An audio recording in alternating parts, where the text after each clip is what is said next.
Last week, House Democrats held a Medicaid Day of Action all across the country. Throughout the week, hundreds of events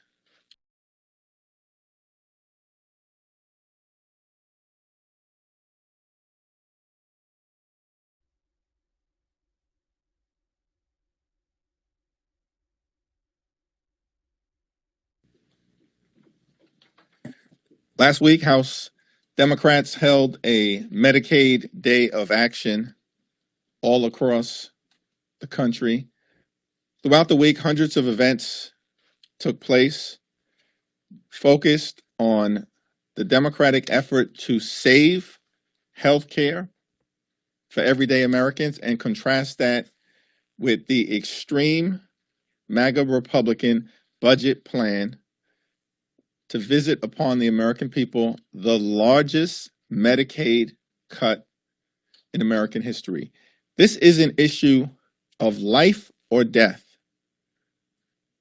for children, women, everyday Americans, people with disabilities, and older Americans who rely on Medicaid for nursing home care and for home care. The notion that House Republicans are determined to enact the largest Medicaid cut in American history so they can give Elon Musk and their billionaire MAGA donors a massive tax cut is outrageous. That's the moment that we're in right now. Earlier today, every single House Republican leader tripled down on their harmful budget, which will hurt children, hurt families, hurt seniors, hurt veterans, and hurt everyday Americans. If House Republicans are successful in enacting their reckless budget, people all across America, including in the districts they represent, are going to lose their health care, lose veterans benefits, and lose nutritional assistance for hungry children and hungry families. It's unacceptable, unconscionable, and un-American.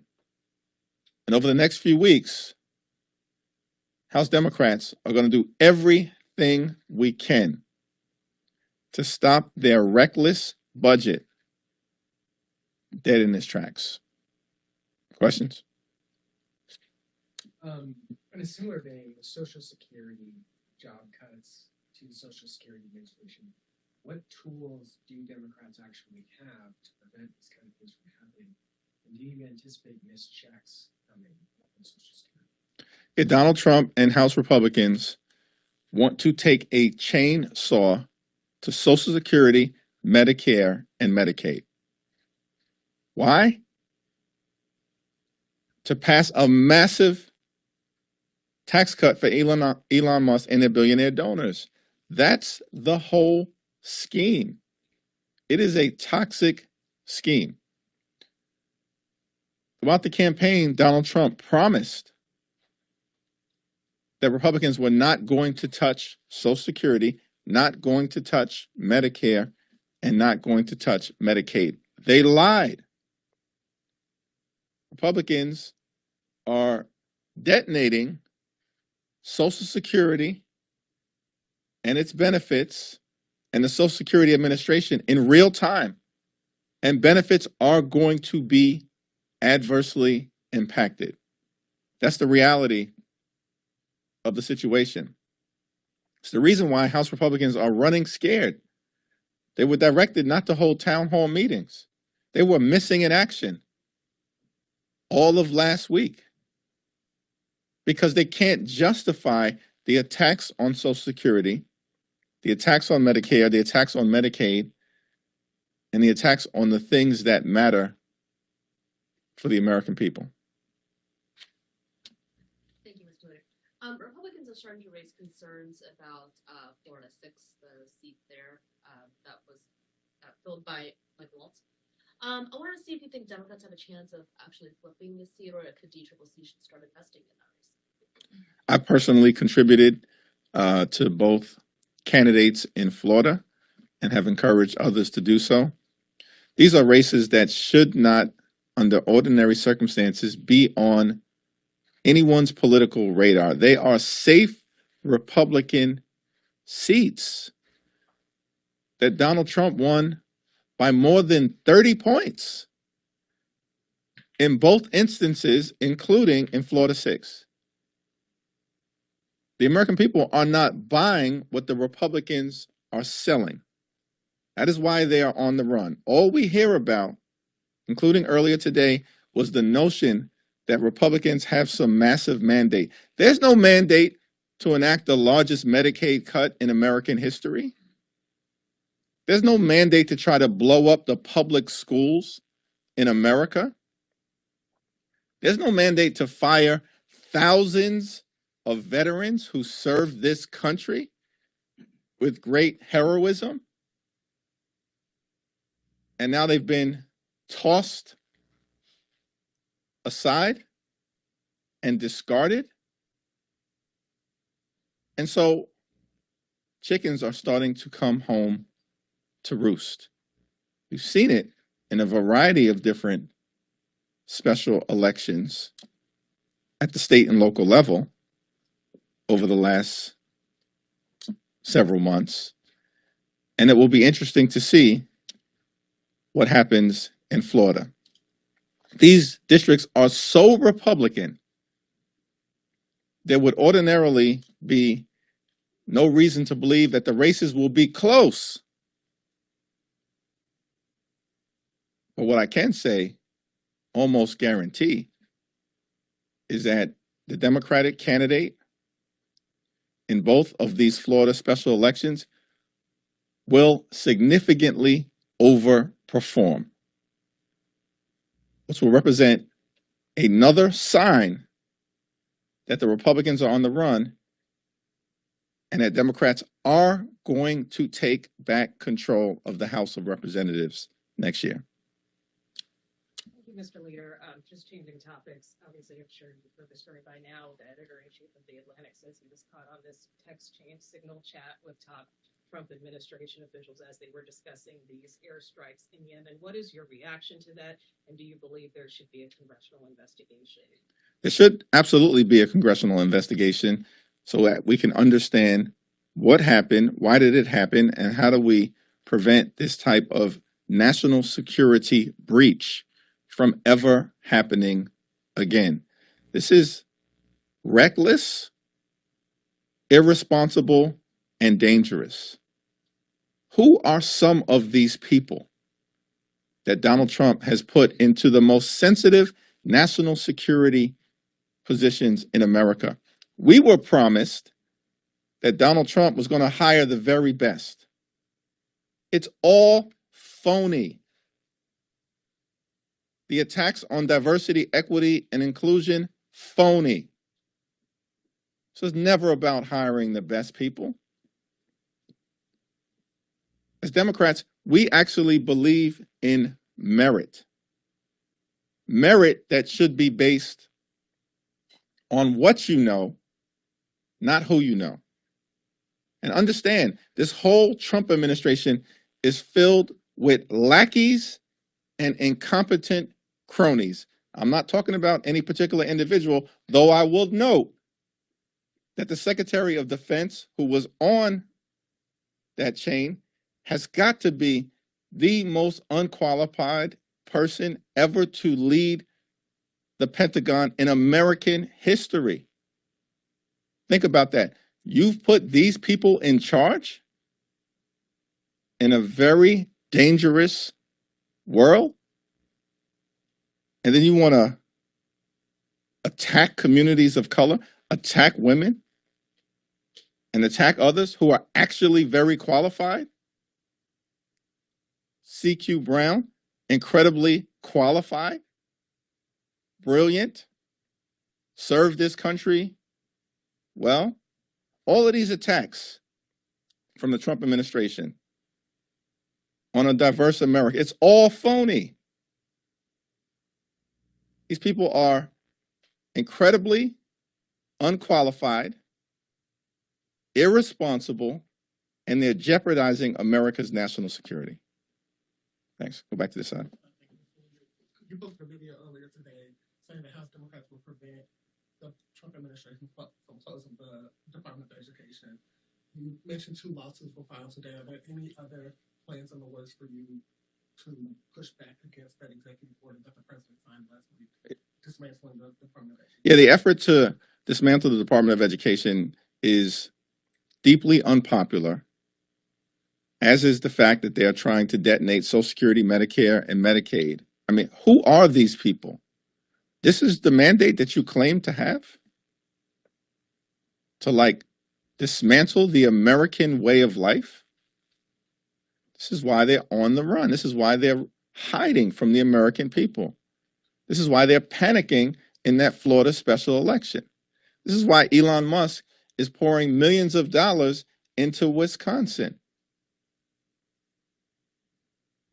These people have overreached and failed to deliver on their core promise, which was to drive down the high cost of living in the United States of America. That's what they promised all of last year and then ran away from Project 2025 as if it didn't exist. Lied in cold-blooded fashion to the American people. What are they doing this year? Have done nothing to lower costs. Costs aren't going down, they're going up. Inflation is going up. They're crashing the economy in real time, driving us to a Republican recession, have done nothing to address inflation. Not a single bill, not a single executive order, not a single administrative action. Instead, they're unleashing the horrors of Project 2025, which they claimed last year didn't exist and that they knew nothing about. They're unleashing the horrors of Project 2025 on the American people by doing things like trying to blow up our nation's public schools. So House Democrats are, of course, going to push back aggressively against it.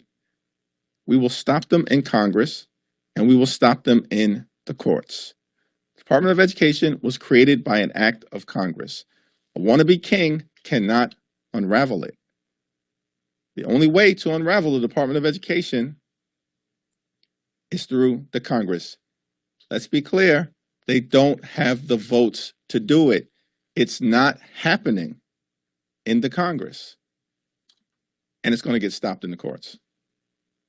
Mr. Leader, there was some criticism about how Democratic leaders weren't on the same page as it relates to the spending negotiations from a week ago. You're talking about standing up and preventing Medicaid cuts during these budget negotiations going forward. How can you assure your supporters that leaders are now on the same page? And I don't mean just within the House, but in the Senate as well.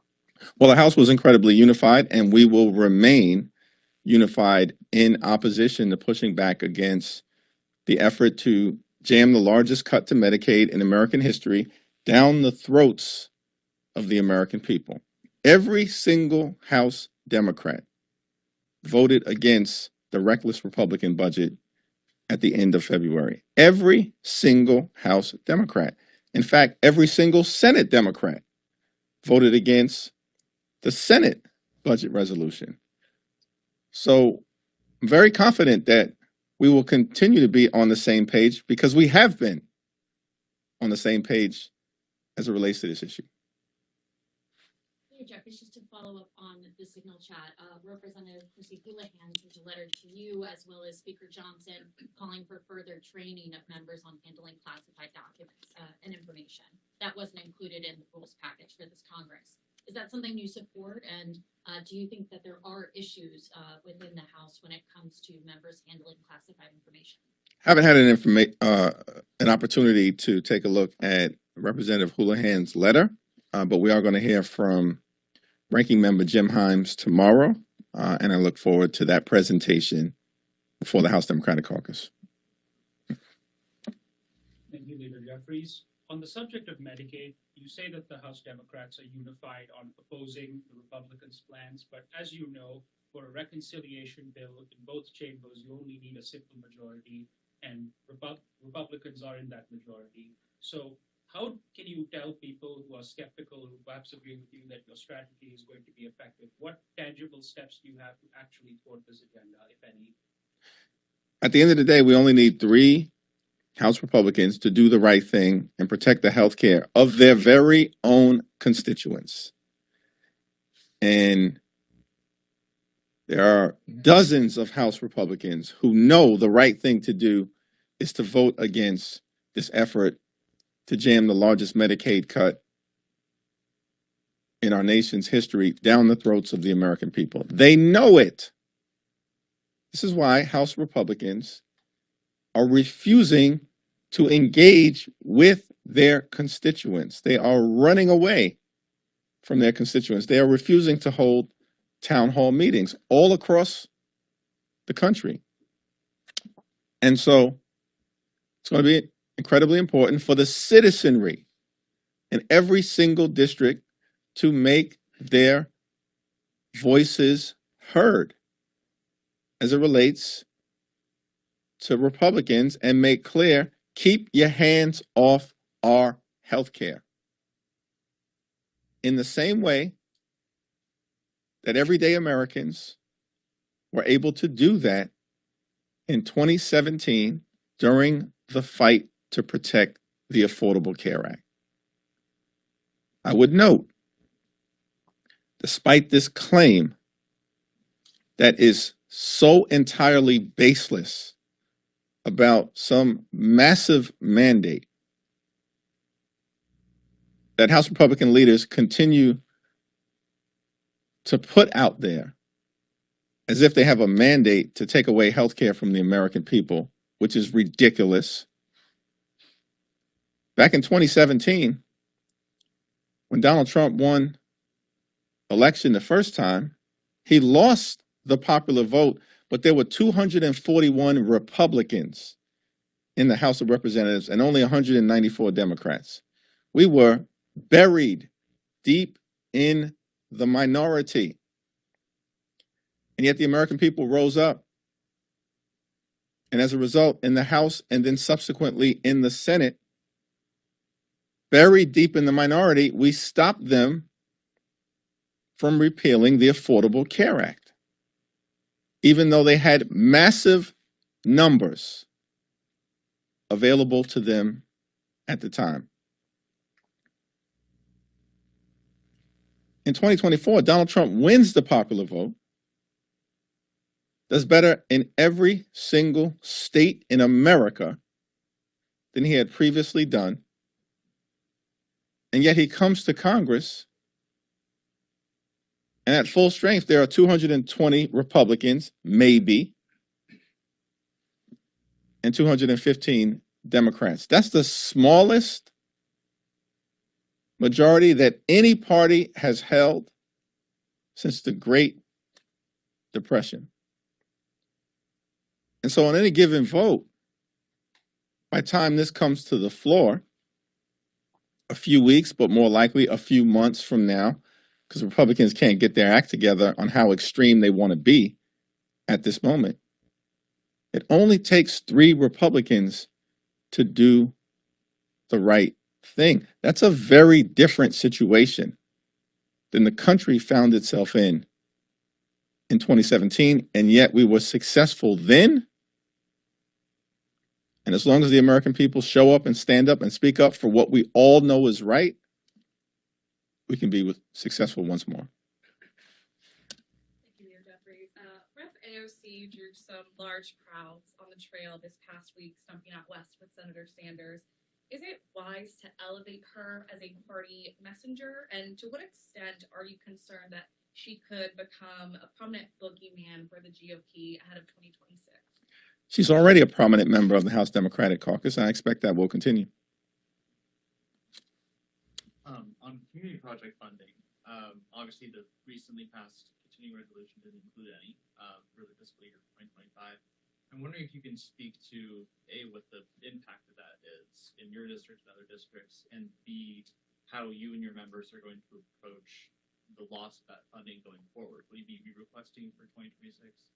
The absence of community project funding is another example of Republicans making the decision to hand over the power of the purse to Donald Trump, Elon Musk, and the administration. It's obviously a decision that we are strongly opposed to, as evidenced by our strong opposition to the reckless Republican spending bill for reasons that related to veterans' benefits, health care cuts, and cuts to nutritional assistance to children and families, as well as housing support all across America. Moving forward,